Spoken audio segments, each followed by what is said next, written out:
Sir ನಮಸ್ತೆ. ನಮಸ್ತೆ. ನಮ್ಮ ಹೆಸರು ನಾಗರಾಜ್ ಅಂತ, ಎಲ್ಲೋರ ಕಂಪ್ನಿಯಿಂದ ಅವ್ರ ಪ್ರತಿನಿಧಿಯಾಗಿ ಬಂದಿದ್ದೀವಿ. ಓಕೆ. ಸ್ವಲ್ಪ ನಿಮ್ಮ ಪರಿಚಯ ಸ್ವಲ್ಪ ಮಾಡಿಕೊಳ್ಳಿ ಸರ್. ಓಕೆ. ನನ್ನ ಹೆಸರು ಪಿ ರಾಜು ನಾಯ್ಕ್ ಅಂತ ಹೇಳಿ. ಹಾಂ ಸರ್. ನಂದು ವಾಸ ದುಂಗಾವತಿ ತಾಂಡ. ಹಾಂ. ನಾನು ಹಂಸಾಗರದಾಗ ಮನೆ ಮಾಡೀನಿ. ಯಾವ ಡಿಸ್ಟಿಕ್ ಬರುತ್ತೆ ಸರ್ ಇದು? ಇದು ಹಂಸಾಗರ ಬೊಮ್ಮಳ್ಳಿ ಡಿಸ್ಟಿಕ್, ನಂದು ಹೂವಿನಡಗಲಿ ತಾಲೂಕು, ವಿಜಯನಗರ ಡಿಸ್ಟಿಕ್. ಹಾಂ. ನಾನು ಸುಮಾರು ವರ್ಷದಿಂದ ರೈತನಾಗಿನ ಇದು ಮಾಡ್ಕೊತ ಬಂದೀನಿ. ಹಾಂ ಸರ್. ಮತ್ತು ಸೊಸೈಟಿ ಸೆಕ್ರೆಟರಿನೂ ಹೌದು. ಬೇರೆ ಹೊಲ ಲೀಸ್ ಹಿಡ್ಕೊಂಡು ನಾನು ಇದೆಲ್ಲ ನೀರಾವರಿ ಮಾಡ್ಕೊತ ಬರಕತ್ತೀನಿ. ಹಾಂ ಸರ್. ಇದು ತಳಿ ಯಾವ್ದು ಹಾಕಿದ್ರಿ ಸರ್ ಇದು? ಈಗ ಇದು ಎಲ್ಲರ ಕಮಾಂಡರ್. ಕಮಾಂಡರ್. ಎಲ್ಲರ ಕಮಾಂಡರ್ 111-2. ಹಾಂ ಹಾಂ. ನಾನು ಸುಮಾರು ವರ್ಷದಿಂದ ಬೇರೆ ಕಂಪ್ನಿ ಹಾಕ್ತಾ ಇದ್ದೆ. ಹಾಂ ಸರ್. ಅದು ಅಷ್ಟೊಂದು ಇಳುವರಿ ಕಾಣಲಿಲ್ಲ.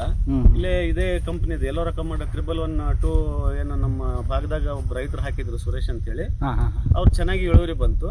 ಹಾಂ ಸರ್. ಅವರು ನಮಗೆ ಗೈಡ್ ಮಾಡಿದ್ರು, ಅಣ್ಣ ಇದು ಚೆನ್ನಾಗಿ ಬರ್ತತಿ, ಹಾಂ, ಈ ಬೀಜ ಹಾಕಿ ನೀನು ಅಂತ ಹೇಳಿ. ಅದೇ ಅದೇ. ಅದಕ್ಕೆ ಮತ್ತೆ ಈಗ ನಿಮಗೆ ಹಾಕಿದ್ರಲ್ಲ ಸರ್, ಈಗ ನಿಮ್ಗೆ ಅನುಭವ ಯಾವ ಥರ ಅಂತ ಬಂತು? ಈಗ ಅದು ಬೇರೆ ವೆರೈಟಿಗೂ ಈ ವೆರೈಟಿಗೂ ಏನು ವ್ಯತ್ಯಾಸ ಅನಿಸ್ತಾರೆ ನಿಮಗೆ? ಭಾಳ ವ್ಯತ್ಯಾಸ ಏನಪ್ಪಾ ಅಂತಂದ್ರೆ, ಈ ತೆನಿ ಏನೈತಲ್ಲ, ಈ ತೆನಿದು ಕಾಳು ಲೈನ್ಗಳು ಜಾಸ್ತಿ ಅದಾವು. ಆಮೇಲೆ ನಾನು ಒಂದ್ 2-3 ತೆನಿ ಸುಲ್ದ್ ನೋಡಿದೆ. ಇದ್ರೊಳಗೆ ಇರ್ತಕ್ಕಂಥ ಲಂಡಿಕಿ ತೆಳ್ಳಗ್ ಬರ್ತೈತಿ, ಬೀಜ ಸ್ವಲ್ಪ ದೊಡ್ಡ ಗಾತ್ರದಲ್ಲಿ ಬರ್ತೈತಿ. ಹಾಗಾಗಿ ನನಗೇನು ಇದು ಸ್ಯಾಟಿಸ್ಫ್ಯಾಕ್ಷನ್ ಐತಿ. ಈಗೆಲ್ಲ ರೈತರು ಒಪಿನಿಯನ್ ಅಂದ್ರೆ ಹಾಕ್ಬೋದು ಸರ್, ಅಂದ್ರೆ ಈ ತಳಿ ಹಾಕ್ಬೋದಲ್ಲ? ಹಾಕ್ಬೋದು. ನಾನು ಯಾಕಂದ್ರೆ ನಾವು 24 ಅವರ್ಸ್ ರೈತರು ಇದ್ರಲ್ಲೇ ಇರ್ತೀವಿ.